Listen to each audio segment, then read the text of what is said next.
Cold War hot money. What we were taught as the Cold War was not just a clash of ideologies. It was far more than that. In reality, the Cold War was a trillion-dollar power game.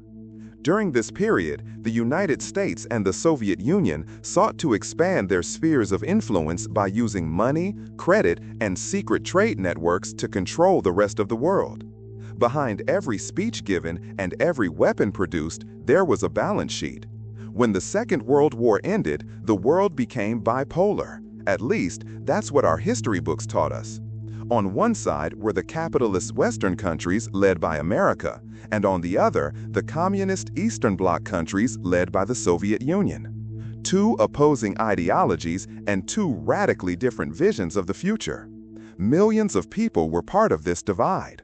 On the visible side, politicians debated concepts like freedom, equality, and liberty. But behind the scenes, economists were laying the foundations of a system that quietly connected these two opposing poles.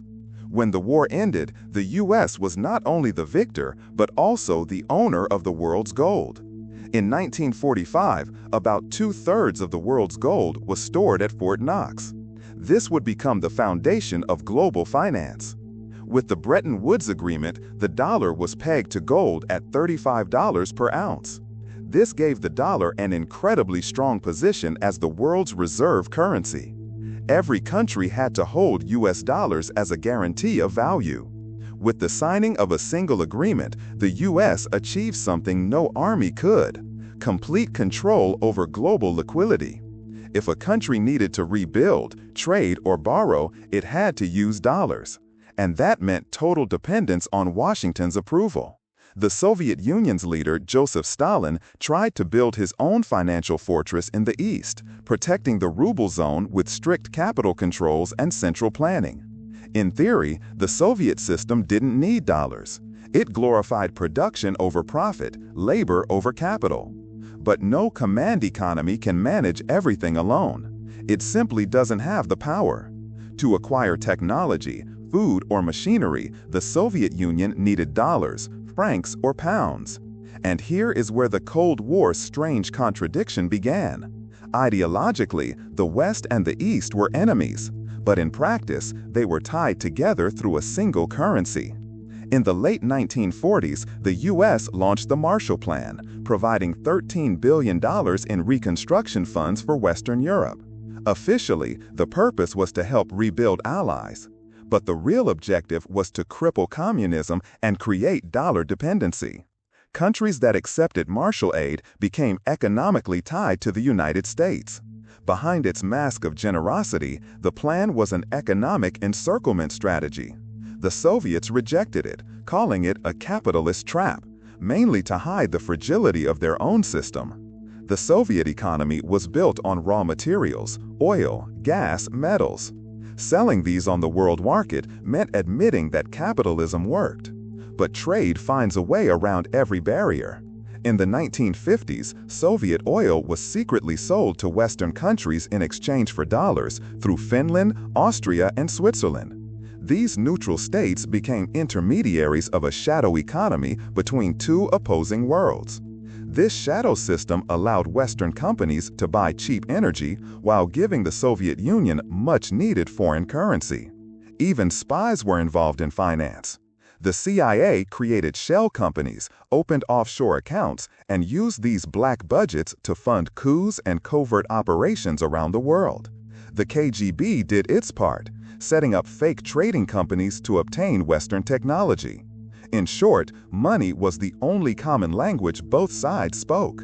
By the mid-1960s, Eurodollar markets emerged in London. Dollar reserves outside the U.S. became a financial safe haven beyond American regulation. Since Soviet banks couldn't open accounts in New York, they gained access to credit and Western products through intermediaries in London.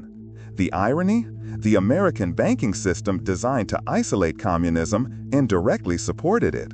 By 1973, Soviet institutions held billions of dollars in Western accounts. Dollar-denominated oil sales provided a vital stream of foreign currency that kept the regime alive even as its ideology crumbled. Meanwhile, American companies like Pepsi, IBM, and Chase Manhattan found ways to trade with the Soviets behind the scenes. Their concern wasn't politics, it was access. By the late 1960s, the nature of the Cold War had radically shifted. The battle of ideologies had become a business model. The war was no longer fought on the battlefield, it was fought with money. The same actions had different names. What Washington called defense spending, Moscow labeled the 5-year plan. But the principle was identical. Fear creates demand. Dwight D. Eisenhower's military-industrial complex was the backbone of the American economy. Many industries didn't exist to win a war. They existed to perpetually fund one. Every new military or technological project was essentially an economic stimulus package.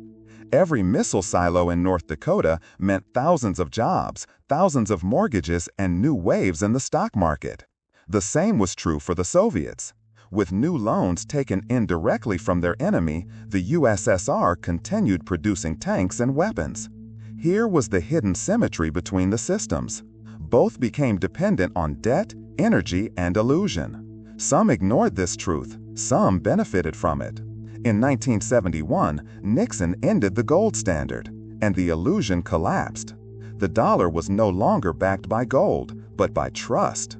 In a sense, this was freedom. America could print unlimited money and generate unlimited power. And this is where oil entered the picture.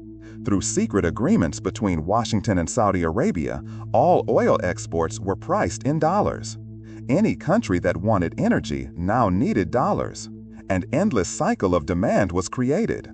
Oil became the blood of the world and the dollar its heart. The U.S. no longer needed to conquer nations by force. Controlling the flow of money was enough. The Soviets also relied on the same resource, oil, as the lifeline of their economy. The oil crises of the 1970s devastated Western economies.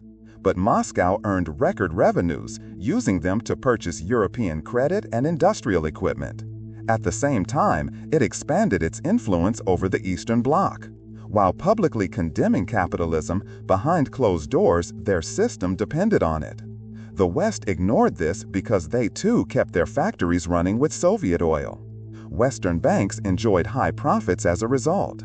Chase Manhattan, Credit Lyonnais, Deutsche Bank all financed their enemy through intermediaries in Austria, Cyprus, and Switzerland. If ideology was a theater, money was the scriptwriter.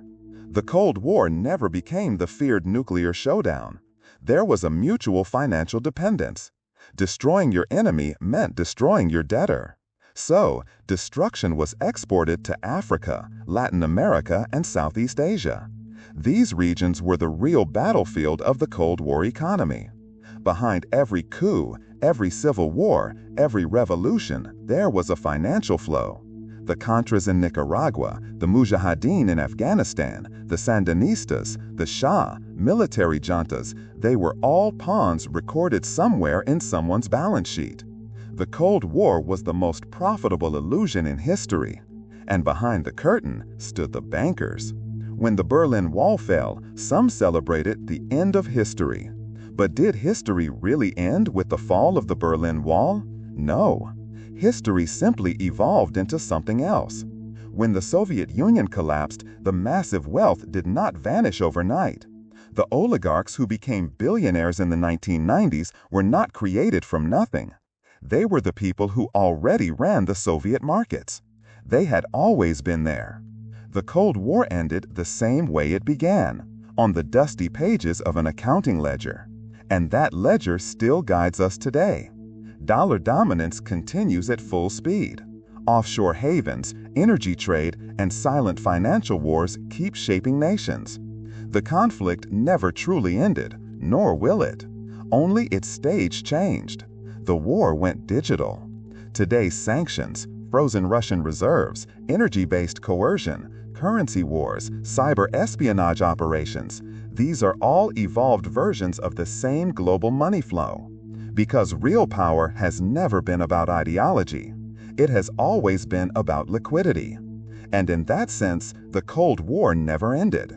It simply rebranded itself as globalization and continued on its way. So when you see countries clashing over money, energy, or influence, remember this. Since 1945, the same game has been played. Only the stage has changed. The Iron Curtain has been replaced by the internet. And behind all the chaos, someone is still counting their profits. In every era, what truly matters is not the flags, but the flow of money. If the narrative I presented in this video offered you a new perspective, subscribe. History contains all the answers. I'll show you where to find them.